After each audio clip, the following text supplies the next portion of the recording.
Okay, so next point is switch case statement. If you need to perform a series of specific checks, switch case is present in C# just for this. The general structure of switch case statement is, मतलब अगर आपको क्या करना है कि कुछ specific condition से execute करने हैं, ओके, नंबर ऑफ कंडीशंस में से, तो आप क्या कर सकते हो, स्विच केस यूज कर सकते हो। ओके, तो स्विच केस का सिंटैक्स बहुत ही सिंपल है, स्विच, उसके बाद यहाँ पे आपका वेरिएबल डिक्लेरेशन है, उसके बाद एक केस, उसके बाद एक कंस्ट्रेंट स्टेटमेंट है। तो ये आप नंबर ऑफ कंडीशंस आप यहाँ पे अप्लाई कर सकते हो, उसके बाद डिफॉल्ट वैल्यू है। ठीक है, इतना ही सिंटैक्स है।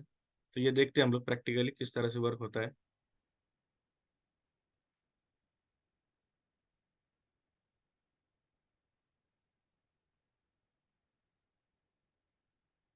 ओके, यहाँ पे एक नया प्रोजेक्ट लेता हूँ मैं।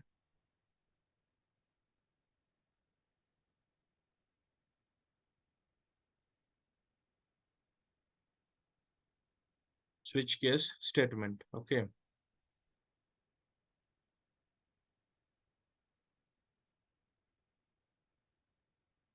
अभी इसे set as a startup project करना है आपको।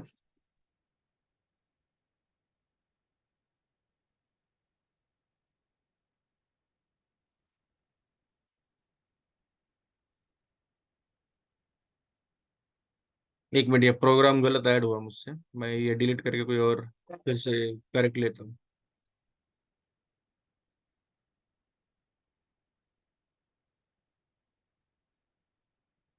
Console app dot net framework चाहिए हमें।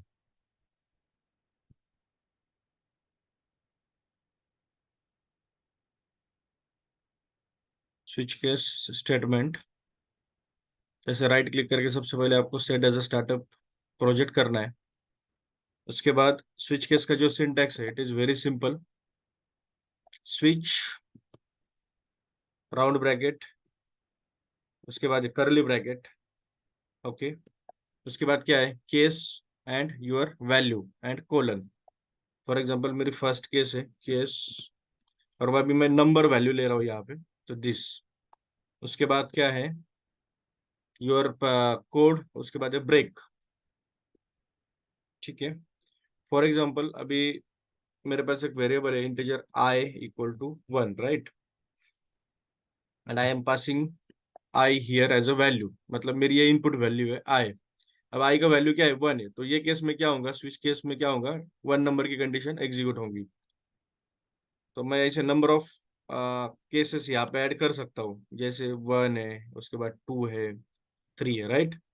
ठीक है, और इसमें एक डिफॉल्ट वैल्यू भी होती है, डिफॉल्ट कोलन, उसके बाद है ब्रेक। ठीक है, अब ये स्विच केस का बेनिफिट क्या है कि आप क्या कर सकते हो, नंबर ऑफ स्टेटमेंट यहाँ पे यूज कर सकते हो।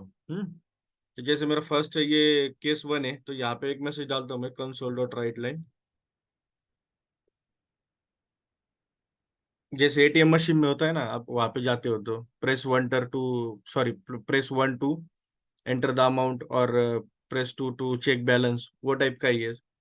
ओके, तो जैसे यहाँ पे एक मैसेज डालता हूँ मैं, दिस इज 1 नंबर, राइट। हम्म उसके बाद है यहाँ पे दूसरा मैसेज है मेरा, दिस इज 2 नंबर, ओके। उसके बाद है 3 नंबर, और डिफॉल्ट में क्या आएगा, you have entered wrong number, right, मतलब वो किसी भी नंबर से अगर मैच नहीं होता है, तो वो केस में क्या होगा, it will call default number, right. तो अभी ये भी मैं डिबगर लगा के आपको दिखाता हूँ किस तरह से वर्क होता है।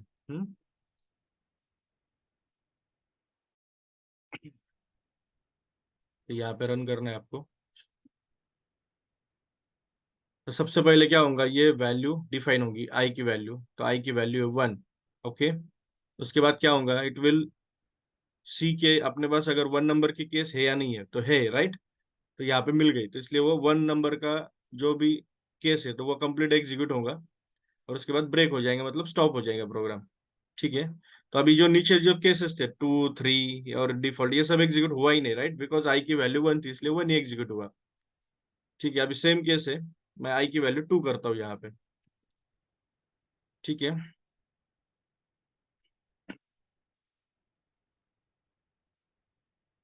यहाँ पे अभी देखो आई की वैल्यू क्या है, अभी 2 है, राइट, 2 है, तो वो क्या करेंगे, अभी 2 नंबर के केस ही एग्जीक्यूट करेगा।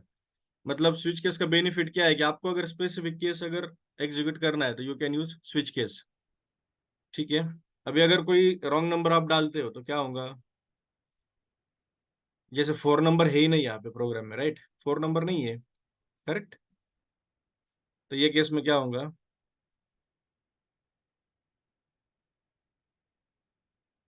वो क्या करेंगे, डिफॉल्ट कॉल करेंगे। अभी देखो डिफॉल्ट कॉल किया बिकॉज 4 नंबर है ही नहीं। अभी मेन पॉइंट ये है कि आप ये सिनेरियो आप इफ एल से भी मैनेज कर सकते हो, हैंडल कर सकते हो, देन वाई स्विच केस। तो मैं आपको दिखाता हूँ, इफ एल्स में भी एक कॉन्सेप्ट है which is called else if.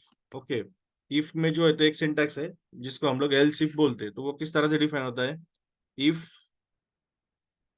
I equal to 1, ये हुई मेरी फर्स्ट कंडीशन। उसके बाद एल्स, एल्स इफ सिंटैक्स बोला जाता है उसे, else if I equal to 2,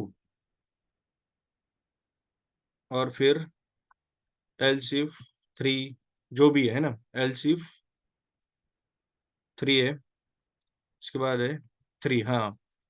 मतलब जैसे यहाँ पे स्विच केस है, वैसे इफ एल्स में क्या होता है, एल्स इफ सिंटैक्स है, इसमें क्या होता है कि if I equal to 1, else if this, और लास्ट में होता है एल्स, मतलब डिफॉल्ट वैल्यू।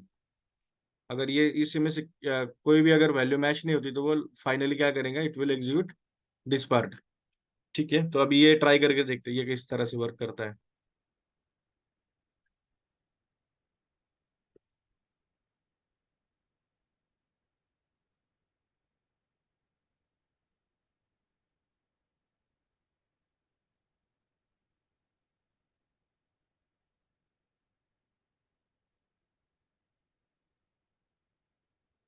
और अगर कोई भी नंबर मैच नहीं होता है तो it will execute default, right.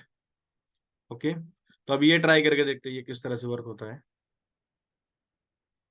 अभी आप देखो आई का वैल्यू कितना है, 4 है, राइट।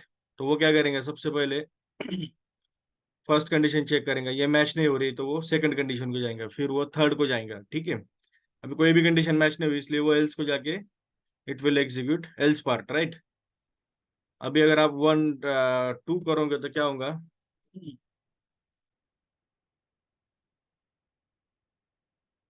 फर्स्ट कंडीशन वो चेक करेंगे, वो फॉल्स है तो इसलिए सेकंड को जाएंगे, ये ट्रू हो गई, वो एग्जीक्यूट हो जाएंगी। फिर थर्ड फोर्थ वो सब एग्जीक्यूट नहीं होंगे, बिकॉज एलसिफ में क्या होता है, कोई भी एक ही कंडीशन एग्जीक्यूट होती है। मतलब स्विच केस जैसा ही है। अभी अगर मैं 1 लूंगा तो क्या होगा, it will execute only first condition. ठीक है, तो फिर अभी मेरा क्वेश्चन ये है कि अगर इफ एल्स थ्रू भी आप स्विच केस में जैसा कर सकते हो वैसा कर सकते हो, तो वाई स्विच केस, राइट। मतलब दोनों में भी सेम फंक्शनैलिटी अवेलेबल है, दोनों भी से सिंटैक्स में। तो एलसिफ से भी ये अगर होता है, हो सकता है, तो वाई स्विच केस। तो इसका आंसर क्या है एक्चुअली, आप यहाँ पे ऑब्जर्व करो। फॉर एग्जाम्पल मुझे ये नंबर की वैल्यू चेक करनी है, नंबर 3, राइट। तो मैं एक बार अभी यहाँ पे नंबर 3 करता हूँ। ठीक है, तो एलसिफ में क्या होगा, भले ही आपको नंबर 3 की वैल्यू चेक करनी है बट वो नंबर 1 2 3 सब चेक करेगा। और जब कंडीशन ट्रू होगी तब उसका एग्जीक्यूशन कंप्लीट होगा, राइट। अब जैसे यहाँ पे ट्रू हो गई तो फिर ये एग्जीक्यूशन कंप्लीट हुआ। बट स्विच केस में ऐसा नहीं है, वो यहाँ पे ही डिसाइड करता है कि आपको कौन सा स्टेटमेंट एग्जीक्यूट करना है। वो अननेसेसरीली ये 1 2 को एग्जीक्यूट नहीं करेंगे, मतलब चेक नहीं करेंगे, समझ रहे हो ना। तो ये फर्क है स्विच केस और एल्सिफ में, राइट। यहाँ पे क्या होगा, वो यहाँ पे डिसाइड होगा कंडीशन में कि वो कौन से स्टेटमेंट को जंप होना है। मतलब स्विच केस में क्या होता है, वो डायरेक्टली स्पेसिफिक स्टेटमेंट को जंप होता है जो भी आपका मैचिंग स्टेटमेंट है वहां पे। और एल्सिफ में क्या होता है, वो top to bottom left to right execute होता है। और वो चेक करते जाता है, जहां पे भी कंडीशन मैच होगी वो स्टेटमेंट एग्जीक्यूट होता है। तो मतलब जो स्विच केस है वो फास्ट है कंपेयर टू एल्सिफ, बिकॉज इसमें ये अननेसेसरी इटरेशन नहीं है, उसने 1 को चेक नहीं किया, 2 को चेक नहीं किया, डायरेक्ट उसने जंप किया थर्ड को, राइट। तो ये बेनिफिट है स्विच केस का। ओके, समझ रहे हो।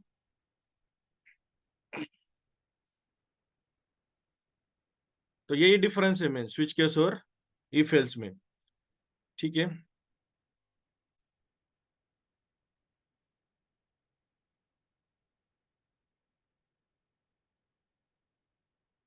ओके। तो सब कुछ इंपॉर्टेंट पॉइंट्स है स्विच केस में। यू कैन यूज इधर इंटीजर एनुमरेशन और स्ट्रिंग इन स्विच केस। मतलब आप स्विच केस में क्या कर सकते हो, दो ही डेटा टाइप यूज कर सकते हो, एक तो स्ट्रिंग या तो फिर integer. Okay, the expression following case must be constant. मतलब जो वैल्यू आप इसे पास पास कर रहे हो, ये जो एक्सप्रेशन वैल्यू है, तो ये जो वैल्यूज है ये कांस्टेंट वैल्यूज होनी चाहिए। मतलब डायनेमिक केस में ये काम नहीं करेंगे, राइट। ठीक है,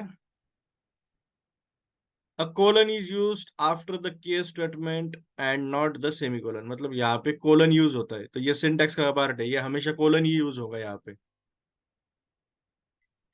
you can use multiple statement under single case and default statement.